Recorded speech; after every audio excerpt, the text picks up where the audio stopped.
Dabhoi ઉમાંગ society ખાતે ઉમેશ્વર મંદિરનું 25માં વર્ષમાં મંગળ પ્રવેશ કરતા લઘુયુગ્ર યજ્ઞ કરાયું, જેમાં નગરપાલિકા પ્રમુખ બિરેન શાહ, નગરપાલિકા સભ્ય હર્ષાબેન ટીનાભાઈ ચૌહાણ, સોસાયટીના પ્રમુખ તમામ લોકો આ યજ્ઞનો લાભ લીધો હતો.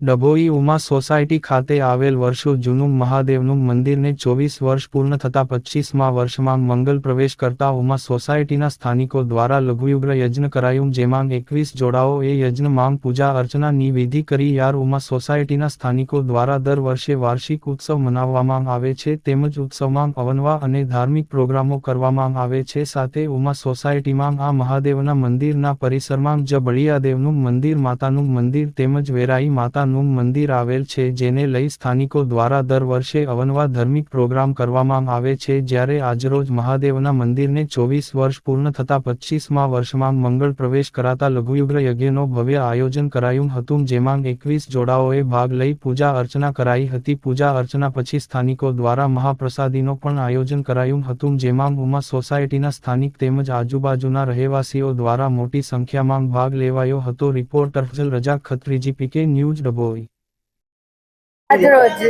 આજરોજ ડભોઈ દરબાવતી નગરીમાં ઉમા સોસાયટીમાં ઉમેશ્વર મહાદેવનું મંદિર આવેલું છે.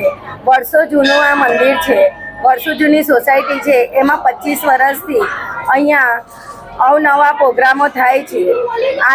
આજે ભોલેનાથના મંદિરના 24 વર્ષ પૂર્ણ કરી 25મા વર્ષમાં પ્રવેશ મહાદેવનો થયો છે, તો લઘુરુદ્ર યજ્ઞ રાખવામાં આવ્યો છે.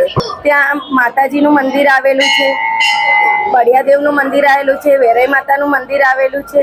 અહીંયા લઘુરુદ્રમાં 21 જોડા અહીંયા પૂજામાં બેઠા હતા અને પૂજા બાદ અહીંયા મહાપ્રસાદીનું આયોજન કરવામાં આવ્યું છે. કેટલા વર્ષોથી કરવામાં આવે? અહીંયા 25 વર્ષથી અવનવા પ્રોગ્રામો કરવામાં આવે છે.